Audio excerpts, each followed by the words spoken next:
নমস্কার, আমার politics topic চ্যানেলে আপনাদের সবাইকে স্বাগত। আপনারা বিগত দিনে যেভাবে আমাকে সাপোর্ট করে এসেছেন বা আমার ভিডিওগুলো দেখেছেন, আপনারা লাইক কমেন্ট করেছেন, ভুল ত্রুটি ভালো লাগা মন্দ লাগা প্রকাশ করেছেন কমেন্টের মাধ্যমে, আশা করি এখনও করবেন।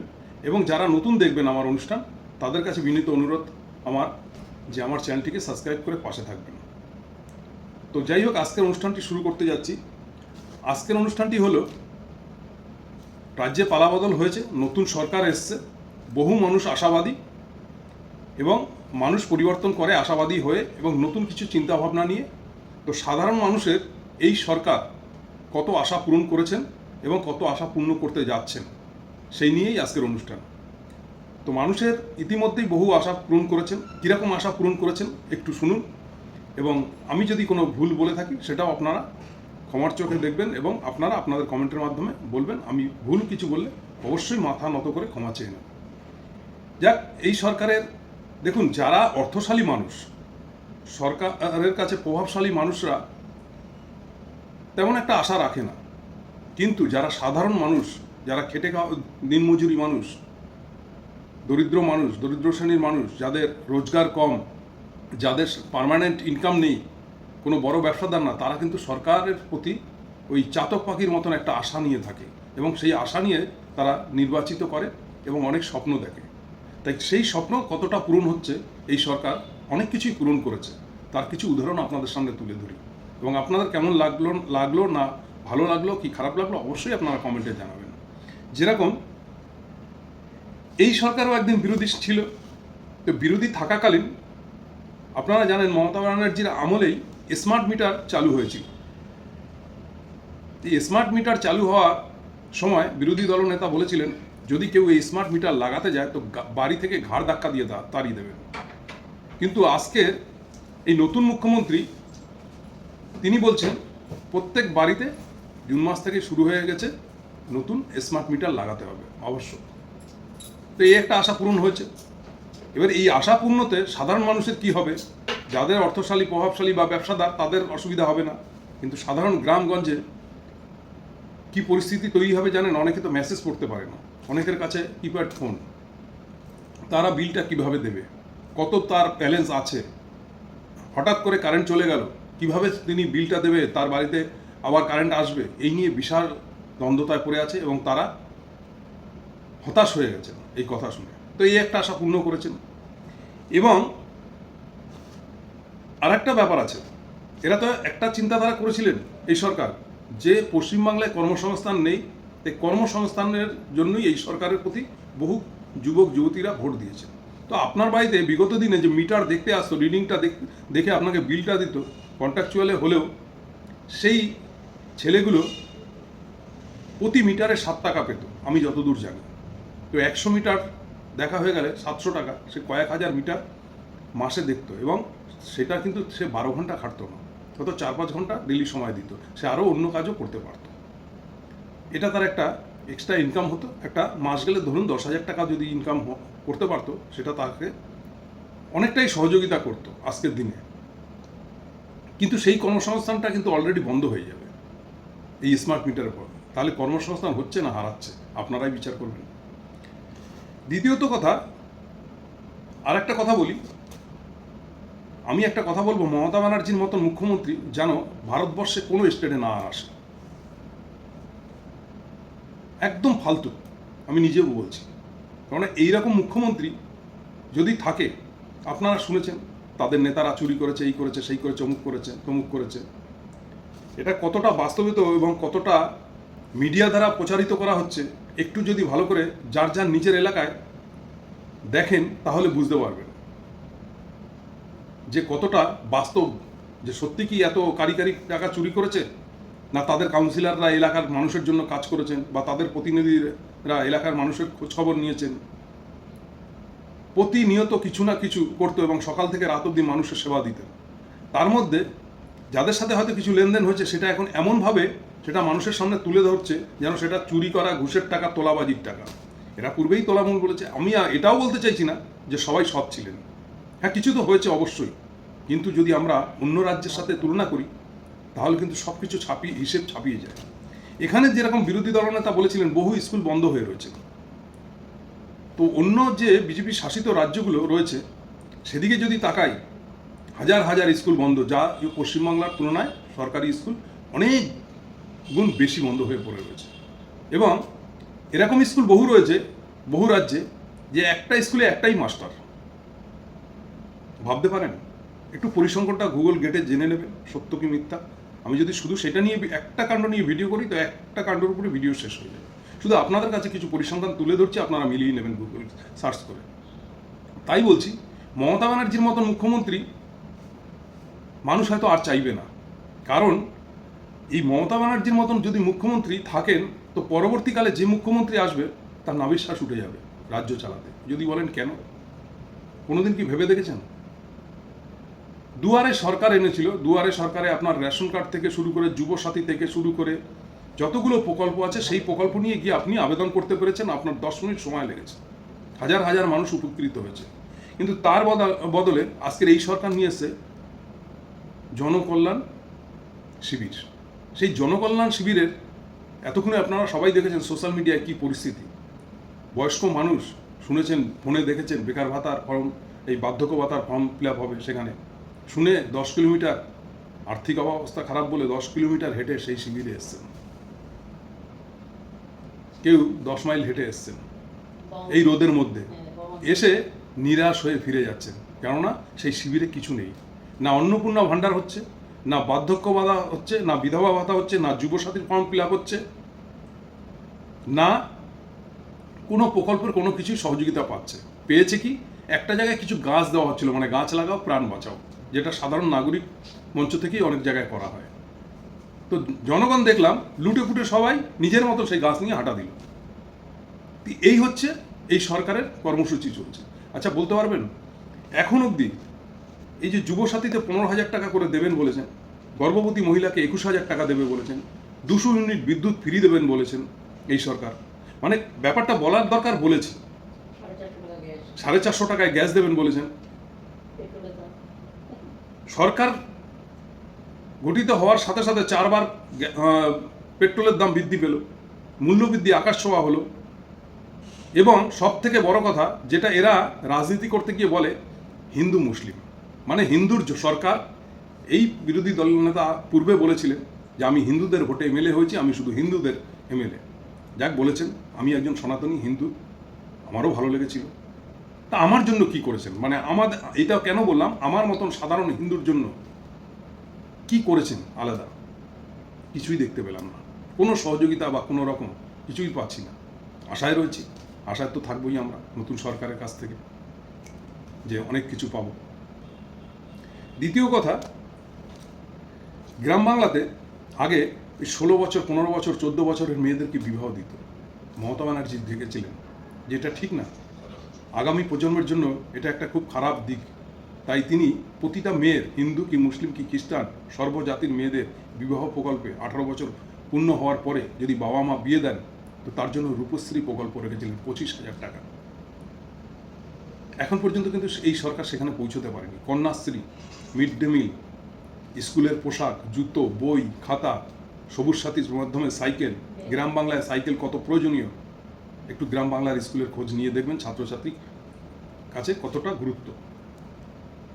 স্কুলের ব্যাগ কি দেয়নি, কি করেনি, কোন প্রকল্পটা করেনি। এবং সাধারণ গরিব মানুষের জন্য, যাদের অনেকেরই বয়স্ক বাবা মা ঘরে আছেন, ছেলে যখন একটা প্রাইভেট চাকরি করছেন, বাবার চশমাটা ভেঙে গেছেন, রোজই বলছেন বাবা তুই বেরোচ্ছিস, পারলে আসার সময় আমার চশমাটা নিয়ে আসিস, আমি খবর ঠিক মতন দেখতে পাই না, ছোটোখাটো জিনিস দেখতে খুব অসুবিধা হয়, আমার চশমাটা ভেঙে গেছে। ছেলে রোজই বলে যাচ্ছে হ্যাঁ বাবা আজকে চেষ্টা করবো নিয়ে আসার, পারছে না সংসারের বোঝা টেনে। কিন্তু মমতা ব্যানার্জি তাদের জন্য ফ্রি চক্ষু পরীক্ষা থেকে শুরু করে চশমা দেওয়া থেকে শুরু করে সেটাও, সে প্রকল্পটাও ছিল। এবং আপনারা দেখেছেন অনেক গ্রাম বাংলাতেই সেবা আশ্রম ক্যাম্প যেটা চালু করেছিলেন অভিষেক ব্যানার্জি। অভিষেক ব্যানার্জি তো নামকে, তার পিছনে এই মুখ্যমন্ত্রী। সেই সেবা আশ্রম ক্যাম্পে মানুষের ঢল, এবং কি চিকিৎসা না পায়নি মানুষ। এবার আপনারা অনেকেই বলবেন যে এই সরকারের বয়স মাত্র 1 মাস, কি করবে তার মধ্যে? ঠিক বলেছেন, একদম ঠিক। আমিও এই কথাটা বিশ্বাস করি, এবং সরকারের উপর থেকে যে আমার মন উঠে গেছে বা সরকার পারবে না, এরকম কোনো আমার মানসিকতাই নেই। আমি বলছি পারবে যদি সৎ ইচ্ছা থাকে। কারণ করলে এবং করার মানসিকতাটা দরকার। কারণ পূর্বের যে মুখ্যমন্ত্রী এই দিকগুলো দেখিয়ে গেছেন, যা সারা ভারতবর্ষের কোনো রাজ্যে এই রকম প্রকল্প ছিল না, একমাত্র মমতা ব্যানার্জি করে গেছেন। ছেলেমেয়েরা যখন মাধ্যমিক দিতে যাচ্ছেন তার আগে একটা আইফোন পাচ্ছেন, আইফোন বলতে কি স্মার্টফোন, সরি, এই স্মার্টফোনের মাধ্যমে তাদের পড়ালেখার এবং স্কুলের রুটিন, স্কুলের অনেক কিছু এবং অনেক তারা গাইড পেতেন, যা বাবা মার দ্বারা দেওয়া সম্ভব হতো না, সেটাও দিয়েছিলেন। একটা মুখ্যমন্ত্রী যদি এত প্রকল্প রাখে, তাহলে তার পরবর্তীতে সেই সরকার চলে যাওয়ার পরে দ্বিতীয় কোনো মুখ্যমন্ত্রী আসলে সেই সব প্রকল্প চালানো তার কাছে সত্যি বোঝা হয়ে দাঁড়ায়। এবং কারণ তুলনামূলকভাবে বিরোধী থাকাকালীন অনেক কিছু বলা যায়, কিন্তু যখন সে সরকারে আসে তার পক্ষে সেটা সত্যি অস্বাভাবিক হয়ে দাঁড়ায়। তাই বলছি মমতা ব্যানার্জির মতন মুখ্যমন্ত্রী যেন কোনো রাজ্যে না আসে, কেননা পরবর্তী সরকার যেই আসুক না কেন তাকে কিন্তু এই সমস্যা ফেস করতে হবে।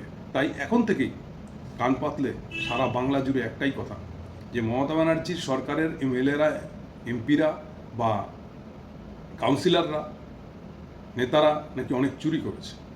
চুরি করলেও এতগুলো প্রকল্প, এত কিছু সুবিধা মানুষ পেয়েছে, কিন্তু এরা কি করছে? একটা অন্নপূর্ণা ভাণ্ডার করতে গিয়ে 10 বার শুধু চেঞ্জ হলো, এখনো 30% মহিলারা বাংলার এখনো পায়নি, এবং বাকি 70% মহিলারা পাবে কিনা অনিশ্চিতের খাতায় তারা ধরে নিয়েছে। এবং তারা এতটাই তিতবিরক্ত হয়ে গেছে, বলছে আমাদের আর দরকার নেই, অনেক হয়েছে, আর দৌড়তে পারছি না, হাঁপিয়ে উঠেছি। ফর্ম ফিল আপের জন্য টাকা, এর জন্য টাকা, ডিবিটি লিঙ্ক করার জন্য টাকা, শুধু খরচা করছি, দিনের পর দিন চেঞ্জ হচ্ছে, বিশ্বাস উঠে যাচ্ছে। আর তার মধ্যে সারা বাংলা জুড়ে কি হচ্ছে না, ওই দেখে নিয়েছি একজনকে ডিম ছুঁড়েছে, আমরাও ডিম ছুঁড়ে বড় নায়ক হব, হিরো হব খাতায়। আমাকে তো একজন বিজেপির কর্মী বলেই ফেললেন, তিনি বলছে আমি যদি এখন ডিমটা না ছুড়ি কোনো বড় নেতার দিকে বা কিছু, তাহলে আমার পরিচিতিটা বাড়বে কি করে দলের কাছে? ভাবতে পারছেন কোন রাজ্যে থাকি, কি শিক্ষা পাচ্ছে ছেলেমেয়েরা? তাই আমি ফোকাসে আসার জন্য এটা করছি। আমি তখন বললাম, ভাই 5 বছর পরে যদি আবার চেঞ্জ হয়, তখন যে এই হিংসাটা তোমার প্রতি ঘুরে আসবে না, তাহলে তখন দেখা যাবে। এখন আমাদের প্রশাসন, আমাদের সরকার, আমরা যা ইচ্ছা তাই করব। ভাবতে পারছেন আমরা কোন রাজ্যে বসবাস করি এবং কোন শিক্ষা দীক্ষা, কোন সমাজ গড়ে তুলছি? এবং সরকারি অনেক নেতা, যেরকম দিলীপ ঘোষের মতন লোক বলেই ফেললেন, কুণাল ঘোষকে ডিম ছিঁড়েছে, আরও কতজনকে ছুড়বেন, একজন বাইরে আছেন, তিনি আসলেও ছোড়া হবে, তিনি বাহবা দিচ্ছেন। বাহ, এই ডিম ছোড়ার বাহবা কিন্তু সাধারণ মানুষ চায় না। ওই যারা পার্টির নেতাদের পিছনে দৌড়বে, করে কমবে খাবে, তোলাবাজি করবে, জুলুমবাজি করবে এলাকায়, তারাই ডিম ছুটতে যাচ্ছে। কারণ দিলীপবাবুকেই বলছি, উদ্দেশ্য করে বলছি, তারা আপনাদেরকে এই আঙুল দেখিয়ে বলবে আপনাদের তো দলের হয়ে আমি ডিম ছুঁড়েছিলাম, আর এখন এটা মেনে নিতে পারছেন না, তাহলে আমি কী করে চলবো? আমি আর বেশি কিছু ভাঙালাম না, তো আপনারাই কিন্তু পথ দেখাচ্ছেন, তাদের দুর্নীতি করার রাস্তা তৈরি করে দিচ্ছেন, আপনারা এটা প্রশ্রয় দিচ্ছেন। পারলে ডিম আপনি গিয়ে ছুড়ুন দিলীপবাবু, আপনি কিন্তু ছুড়বেন না। ওই বিধায়কটা যখন বিধানসভায় যাচ্ছে, তখন কিন্তু তার সাথে করমর্দন করছেন, একবার গলায় জড়িয়ে হাসি মুখে তার সাথে আপনি বসে চা খাচ্ছেন, আর আপনাদের কর্মীদের বাইরে ডিম ছোড়ার উৎসাহ দিয়ে বেড়াচ্ছেন। ভাবতে পারছেন? আর এই কর্মীরাও কতটা বোকা, তারা উৎসাহিত হয়ে এই কাজগুলো করছেন। তো এখন পর্যন্ত এই সরকারের থেকে মানুষ কোনো একটা জিনিসের সুবিধা পায়নি, কিন্তু তার মধ্যে বহু হকার উচ্ছেদ হয়ে অনেক মানুষের রুজি রোজগার, সংসার ভাসছে। যাদের ওই লাইনের ধারে ঘর বাড়ি ছিল, তারা আজকে গৃহহারা, কর্মহীন হয়ে তাদের অবস্থা ওই কি বলবো, ছাড়া গরুর মতন অবস্থা হয়ে গেছে। ছাড়া পশুগুলো, যাদের বাবা মার ঠিক নেই, যেরকম হয় তাদের মতন পরিস্থিতি হয়ে গেছে। তারাও মানুষ। সরকার পরিবর্তন হয়, মানুষের অনেক প্রত্যাশা পূরণ হয়, এই আশা নিয়ে মানুষ ভোট দেয়। কিন্তু আপনারা তো বলেননি কোনো সময় ভোটের প্রচারের আগে যে সবাই কিন্তু পাবে না, অন্নপূর্ণা ভাণ্ডার বলো, লক্ষ্মী ভাণ্ডার বলো, পাবে না। যাকে উপযুক্ত দেবো তাকেই দেব, যাকে উপযুক্ত মনে করবো আমরা তাকেই দেবো, এই কথা বলতেন। এই কথা বলে মানুষের কাছ থেকে ভোট চাইতেন, তা তো করেননি। তখন কিন্তু বলেননি মুসলিম মহিলারা পাবে না, এখন আপনাদের অনেক কর্মীরা বলছে মুসলিমদের কেন দেওয়া হবে। হ্যাঁ, একটা জিনিস হয়তো জব্দ হয়েছে, এটা আমিও স্বীকার করি। মুসলিমরা একটু বাড়াবাড়ি করতো। কীরকম বাড়াবাড়ি করতো? তারা হিন্দু এলাকায় আসতো, হিন্দু বন্ধু বান্ধবদের সাথে চা খেতো, ঘুরতো ফিরতো, উৎসবে অনুষ্ঠানে অংশগ্রহণ করতো। তারা পুরো নীরব স্তব্ধ হয়ে গেছে, কেননা তারা আপনাদের পলিটিক্সটাও বুঝে গেছে, বুঝে গিয়ে তীরটা ঘুরিয়ে আপনাদের দিকেই দিয়ে দিয়েছে। ঠিক আছে ভাই, আমরা পুরো নিউট্রাল হয়ে যাচ্ছি, আমরা এই চোরের মতন জীবনযাপন করছি, আমরা উশৃঙ্খল ছিলাম, মসজিদের মাইক খুলে দাও, আজান আমরা এমনি বন্ধ করে দেবো দরকার হলে, আমরা মিশলাম না, হইহল্লা করলাম না, তোমাদের উৎসবে অংশগ্রহণ করলাম না, হেলমেট ছাড়া বাইক চালাবো না। কিন্তু তোমরা তোমাদের যে হিন্দু তাদের কি দিচ্ছ, তারা কি পাচ্ছে, তারাই তোমাদেরকে জবাব দেবে। এবং আমরা গরু কিনবো না, আমরা কুরবানি দেব না, সেটাও বলে দিয়েছে। তো এই জন্য বলছি, সবাই আমরা ভারতবাসী, হিন্দু কি মুসলিম, কাউকে জব্দ করা মানে এটা হচ্ছে একটা রাজনীতির অঙ্গ হয়ে দাঁড়িয়ে আছে। নামে বললাম হিন্দু হিন্দু, হিন্দু আসলে এই হবে সেই হবে অমুক হবে। সেই হিন্দুর যিনি রামকে নিয়ে এসেছিলেন, আমার দেশের প্রধানমন্ত্রী একদিন বলেছিলেন যে অযোধ্যায় আমি রামকে নিয়ে এসেছি। আমারও গর্বে ছাতিটা একটু ফুলে উঠেছে। আর সেখানে যখন সেই রাম মন্দিরের প্রণামী বাক্স থেকে কোটি কোটি টাকা উধাও হয়ে যাচ্ছেন, তখন তিনি বলছেন না, সেই প্রধানমন্ত্রী, যে দেখো এই রামের মন্দির থেকে কোটি কোটি টাকা চুরি হয়ে গেছে, সেটা আমি সেকেন্ডের মধ্যে উদ্ধার করলাম, আমি বিশ্বগুরু, সে কথা বলছেন না। এবং আমেরিকা আমাদেরই জাহাজে যখন মিসাইল ছুড়ে ধ্বংস করছেন, সেখানে 3 জন নাবিক মারা গেল, 3 জন ভারতীয় মারা গেল, তা নিয়ে কোনো শোকবার্তাও নেই, একটি শব্দও করেননি প্রধানমন্ত্রী। উল্টো ওমান দেশ, যেটি মুসলিম কান্ট্রি, তিনি ওই বাকি প্রায় 26 জনকে, আমার যতটুকু জানা, বাঁচিয়েছে তারা হেলিকপ্টার নিয়ে এসে এই ভারতীয় নাগরিককে, সেটা একটা মুসলিম কান্ট্রি। এবং যে ইরান এর বিপক্ষে দাঁড়িয়ে আজকে সস্তায় তেল কিনতে পারছে না আমাদের ভারতবর্ষ সরকার, ইরানের বিপক্ষে গেছেন আমেরিকার কথাই শুনে, তাই কিনতে পারছেন না, ডোনাল্ড ট্রাম্প বাধা দেবে, ট্রাম্প বন্ধু, সেই বন্ধুই আজকে বুকে তীর মারছে, তাই একটি শব্দ নিয়ে ব্যবহার করতে হবে। কিন্তু ইরান প্রতিবাদ করেছে যে ভারতের সাথে যেটা করলো আমেরিকা, বন্ধুত্বর হাত বাড়িয়ে দিয়ে ভারতকে ধ্বংস করার খেলায় মেতে উঠেছে আমেরিকা। চারিদিক থেকে, বাণিজ্যিক দিক থেকে, আর্থিক দিক থেকে পুরো জব্দ করছেন। আর আমরা বুঝতে পারছি না আমাদের বিশ্বগুরু কেন চুপ, একটি শব্দ ব্যবহার করেনি আমেরিকার বিরুদ্ধে। এই যে 3 জন মারা গেল ভারতীয় নাগরিক, তাদের জন্য আমেরিকার কাছে কৈফিয়ত চাইলেন না, যে কি কারণে আমাদের জাহাজে এরকম মিসাইল আঘাত করা হলো। তো মানুষ নতুন সরকারের থেকে অনেক কিছুই আশা প্রত্যাশা করেছিলেন, অনেক স্বপ্নপূর্ণ হবে, স্বপ্নপূর্ণ অনেক কিছুই করেছেন। যেরকম হকারদের উচ্ছেদ করে, রাস্তাঘাট ফাঁকা করে, রাত 8টা বাজলে জনশূন্য হয়ে যাচ্ছে এলাকা, মানুষের মনে কোনো হাসি নেই, একটা আতঙ্কগ্রস্ত হয়ে মানুষ চলছে যে আমি তো তৃণমূল সমর্থক ছিলাম, আমাকেও না ডিম চলে, আমাকেও না একটা মিথ্যা কেস দিয়ে থানায় ঢুকিয়ে দেয় প্রতিটা মানুষ। কেননা আপনাদের বহু এলাকায় কোনো বিজেপির সংগঠন ছিল না, বিজেপির সেরকম নেতাকর্মী ছিল না। অতএব যেখানেই প্রতিটা এলাকায় পশ্চিমবঙ্গের সব জায়গায় তৃণমূল সমর্থক, কর্মী, নেতা এরা ছিলেন। তাই তারা যে সবাই যে আবার তৃণমূলকেই ভোট দিয়েছে তা না, হয়তো অনেকে তৃণমূলের উপর ক্ষিপ্ত হয়ে আপনাদের আনার জন্য আপনাদের পক্ষে ভোট দিয়েছে, নতুন কিছু পাবে সেই আশায়। এটাকেই বলে পরিবর্তন। কেননা যখন বাংলাতে তৃণমূল সরকার তৈরি হয়েছিল, তখনও কিন্তু সিপিএমের লোকরাই এই তৃণমূলকে ভোট দিয়ে জিতিয়েছে, এটাকেই বলে পরিবর্তন। কিন্তু এই বিশ্বাস আপনাদের মধ্যে নেই, সেটা স্পষ্ট হয়ে গেছে। কারণ এখন পশ্চিমবাংলার প্রতিটা মানুষ কি পেয়েছেন যে বলছি, এটাও একটা পাওনা, আতঙ্কে বসবাস করছে, যে কেউ না তোলা চেয়ে বসে। কারণ কোন কালে তার সাথে একটু মুখ কালাকালি হয়েছেন, এখন তো তিনি দুপুরের পরে গেরুয়া আবির মেখে নিয়েছেন। তার অন্যায় দেখে কবে একটা থাপড় মেরেছিলেন, তার না বদলা নেওয়ার জন্য তার উপরে ঝাঁপিয়ে পড়লো, তার নামে একটা অ্যাটেম্প টু মার্ডার কেস দিয়ে আসলো থানায়, তদন্ত না করেই তার কোমরে হয়তো দড়ি পরিয়ে থানায় তুলে নেবে মাঝরাতে এসে পুলিশ। এই আতঙ্কে ভুগছে প্রত্যেকটা মানুষ। তাই মানুষের মুখে হাসি নেই, কোনো সাউন্ড নেই, রাস্তাঘাট নিস্তব্ধ, জনশূন্য এলাকা দেখা যাচ্ছে, মানুষ একটা আতঙ্কের মধ্যে রয়েছে, মানুষের মন থেকে যেন হাসিটাই চলে গেছে। তো এই কোন পরিবর্তন? তো এটাও তো পেয়েছে মানুষ, এও এক ধরনের আশাপূর্ণ বলতে পারি, স্বপ্নপূরণ বলতে পারি। তো একটা জিনিস, কোনো জিনিসই চিরস্থায়ী নয়। 75 বছর কংগ্রেস রাজ করার পরেও কিন্তু তাকে চলে যেতে হয়েছে। কিন্তু কংগ্রেস কিন্তু বহু দেশকে বহু কিছু দিয়েছে, সে যার মতে যে যাই বলুক না কেন। আপনি যেরকম একটা অযোধ্যা মন্দির দিয়েছেন আপনারা হিন্দু মুসলিম করে, কিন্তু কংগ্রেস তার বাইরে বহু কিছু দিয়েছে। আইআইটি, বিশ্ববিদ্যালয়, বিমানবন্দর বলুন, অনেক কর্মসংস্থান, যা কিছু দেখেন না কেন, সেগুলো আমি এখন বলতে চাইছিও না, সেই নিয়ে ভিডিওটা করছিও না।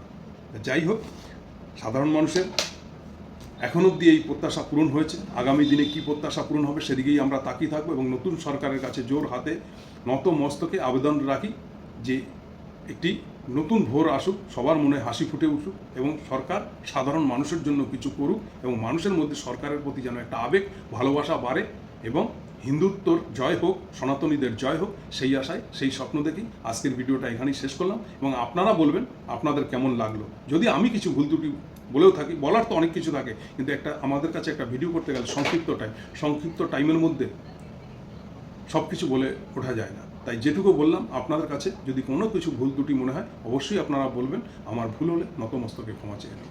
জয় হিন্দ, বন্দে মাতরম।